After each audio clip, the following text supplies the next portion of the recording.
মধ্যপ্রাচ্যের যুদ্ধ পরিস্থিতিতে আবারও দেখা দিয়েছে নাটকীয় মোড়। দীর্ঘ কয়েক মাসের সংঘাত, পাল্টাপাল্টি হামলা আর সামরিক চাপের পর এবার সামনে আসছে আলোচনার সম্ভাবনা।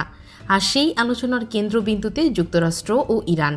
সবচেয়ে বড় প্রশ্ন উঠছে, সত্যি কি ইরানের সঙ্গে সমঝোতার পথে হাঁটছেন মার্কিন প্রেসিডেন্ট ডোনাল্ড ট্রাম্প, নাকি এটি কেবল যুদ্ধের মাঠে নতুন কৌশল?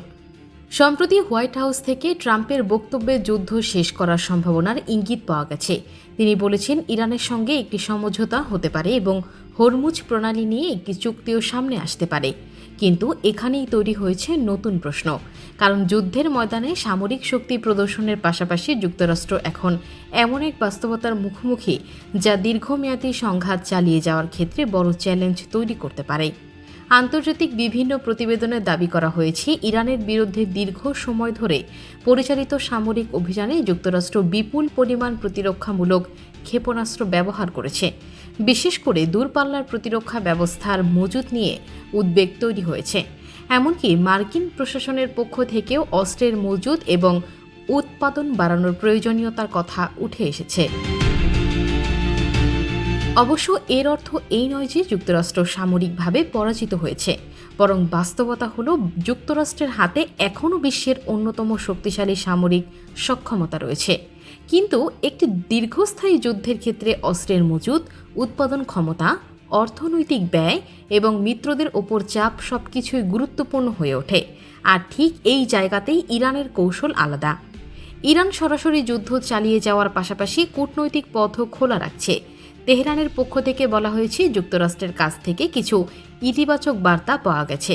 তবে সরাসরি আলোচনায় বসার আগে ইরান কয়েকটি গুরুত্বপূর্ণ বিষয় সমাধান করতে চাইছে। এর মধ্যে অন্যতম হরমুজ প্রণালী।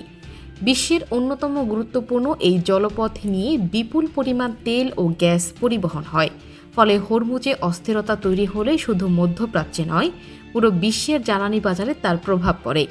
আর এই কারণেই ওমানের মতো মধ্যস্থতাকারী দেশগুলোর ভূমিকা এখন অত্যন্ত গুরুত্বপূর্ণ হয়ে উঠেছে। প্রতিবেদন অনুযায়ী ওমানের মধ্যস্থতায় ইরান ও যুক্তরাষ্ট্রের মধ্যে পরোক্ষ যোগাযোগের সম্ভাবনা তৈরি হয়েছে।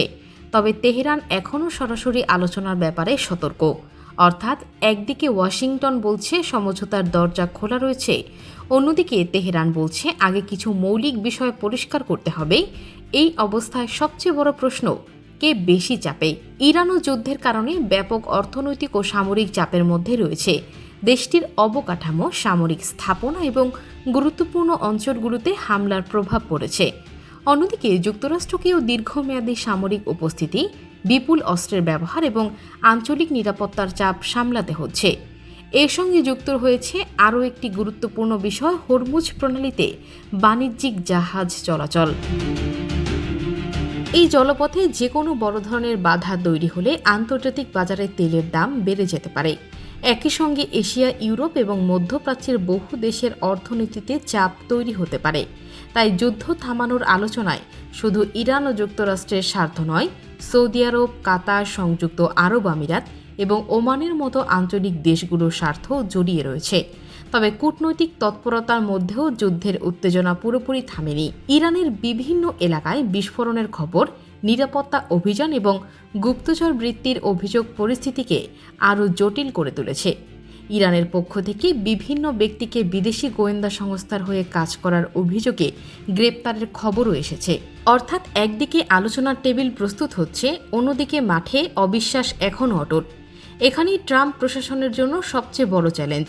কারণ আলোচনায় বসা মানেই যুদ্ধের সব সমস্যা শেষ হয়ে যাওয়া নয়, বরং একটি স্থায়ী সমঝোতায় পৌঁছাতে হলে পারমাণবিক কর্মসূচি, নিষেধাজ্ঞা, সামরিক হামলা, আঞ্চলিক নিরাপত্তা এবং হরমুজ প্রণালীর মতো একাধিক জটিল বিষয়ে সমাধান প্রয়োজন। আর ইরানের জন্য চ্যালেঞ্জ কম নয়। তেহরানকে সিদ্ধান্ত নিতে হবে যুদ্ধ চালিয়ে যাওয়া সামরিক সক্ষমতা এবং রাজনৈতিক চাপের মধ্যে তারা কতটা কঠোর অবস্থান ধরে রাখবে। তাহলে কি বলা যায় তেহরানের কাছে হার মেনে নিচ্ছেন ট্রাম্প? এখনই এমন সিদ্ধান্তে পৌঁছানো ঠিক হবে না, বরং বলা যায় যুদ্ধের পাশাপাশি কূটনৈতিক পথকে গুরুত্ব দিচ্ছে ওয়াশিংটন। আর ইরানও সেই সুযোগকে নিজেদের শর্ত ও স্বার্থের সঙ্গে মিলিয়ে দেখছে। তবে একটি বিষয় স্পষ্ট, যুদ্ধ যত দীর্ঘ হবে দুই পক্ষের ওপরই চাপ ততই বাড়বে, আর সেই চাপ থেকে হয়তো জন্ম নিতে পারে একটি সমঝোতা। শেষ পর্যন্ত এই সংঘাতের সমাধান হবে যুদ্ধক্ষেত্রে নাকি আলোচনার টেবিলে, তার উত্তর নির্ভর করছে আগামী কয়েকদিনের কূটনৈতিক তৎপরতার ওপর। হরমুজ প্রণালী, ইরানের পারমাণবিক কর্মসূচি এবং যুক্তরাষ্ট্রের সামরিক অবস্থান, এই তিনটি বিষয়ই এখন মধ্যপ্রাচ্যের ভবিষ্যৎ নির্ধারণে সবচেয়ে গুরুত্বপূর্ণ হয়ে উঠেছে। তাই প্রশ্নটা শুধু ট্রাম্প হার মেনে নিলেন কিনা তা নয়, বরং আসল প্রশ্ন হলো, দীর্ঘ সংঘাতের পর এবার কি ইরান ও যুক্তরাষ্ট্র দুই পক্ষই বুঝতে পারছে যুদ্ধের চেয়ে সমঝোতার মূল্য অনেক বেশি?